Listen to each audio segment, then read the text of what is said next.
میٹھا میٹھا پیارا پیارا میرے محمد کا نام، تسلیم اسے کوئی بھی دل نہیں کرتا، وہ فیصلہ جو جبر کی تلوار کرے۔ تقریر سے ممکن ہے نہ تحریر سے ممکن، تقریر سے ممکن ہے نہ تحریر سے ممکن، وہ کام جو انسان کا کردار کرے۔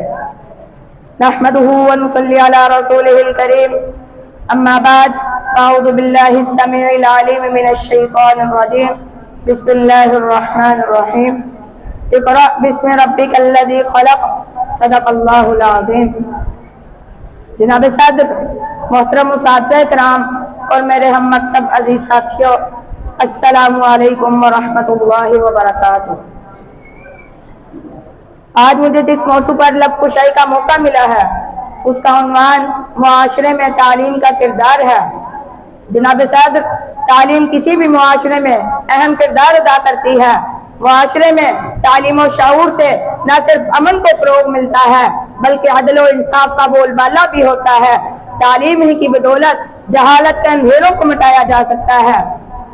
جب کسی بچے کو نہ تعلیم دی جائے اور نہ ہی کوئی ہنر تو وہ بچہ مستقبل میں کیا کرے گا؟ ایک ہجوم کی شکل اختیار کرے گا جو بے عقل، انتہا پسند اور فتنہ فساد برپا کرنے والا ہوگا۔ لیکن اگر آپ اس کی تعلیم و تربیت پر کام کریں گے تو یہ نہ صرف معاشرے کا ایک مثالی کردار بن سکتا ہے بلکہ اس کی تعمیر و ترقی میں بھی ایک اہم کردار ادا کر سکتا ہے۔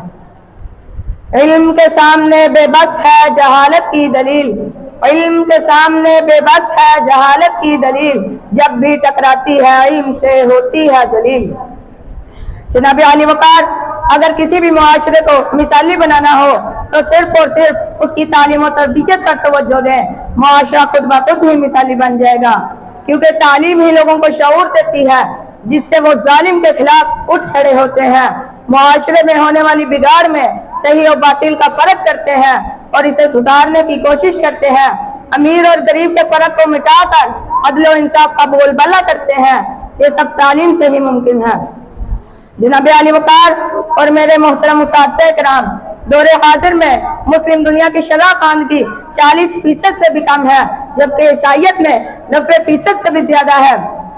بھارت میں 74 اور چین میں 95% کے لگ بھگ شرح خواندگی ہے۔ اس سے صاف واضح ہو رہا ہے کہ مسلم معاشرہ اس وقت تعمیر و ترقی کی پچھلی صفوں میں کیوں ہے۔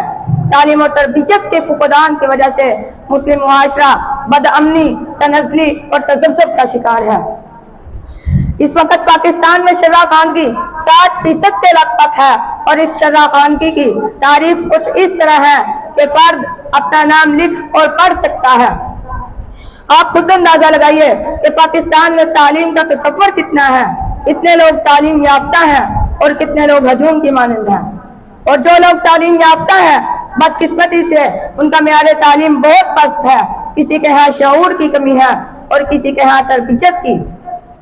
ایسی صورتحال میں ہمارا معاشرہ کیسے متحد ہو سکتا ہے اور کیسے آگے بڑھ سکتا ہے؟ جناب صدر، تعلیم انسان کا بنیادی حق ہے۔ تعلیم یافتہ ہونے سے قومیں ترقی کرتی ہیں، جہاں تعلیم نہیں ہوتی وہ معاشرہ، وہ ملک پستی کی طرف جاتا ہے۔ اسلام میں تعلیم کی اہمیت پر بہت زور دیا گیا ہے اور تعلیم کا پہلا زینہ ہماری مقدس کتاب قرآن مجید کی تعلیم کا مطالعہ ہے۔ حکومت وقت کو چاہیے وہ دیگر معاملات کی طرح قرآن کو اولین ترجیح دے اور اس کی بہتری کے لیے ایک پالیسی مرتب کرے تاکہ ایک صحت مند اور تعلیم یافتہ ملک کی تشکیل کی جا سکے اور شعوری بیداری کو ممکن بنایا جا سکے اور ہمارا ملک ترقی کی راہوں پر گامزن ہو۔ افراد کے ہاتھوں میں ہے اقوام کی تقدیر، افراد کے ہاتھوں میں ہے اقوام کی تقدیر، ہر فرد ہے ملت کے مقدر کا ستارہ، وما علینا الا البلاغ المبین۔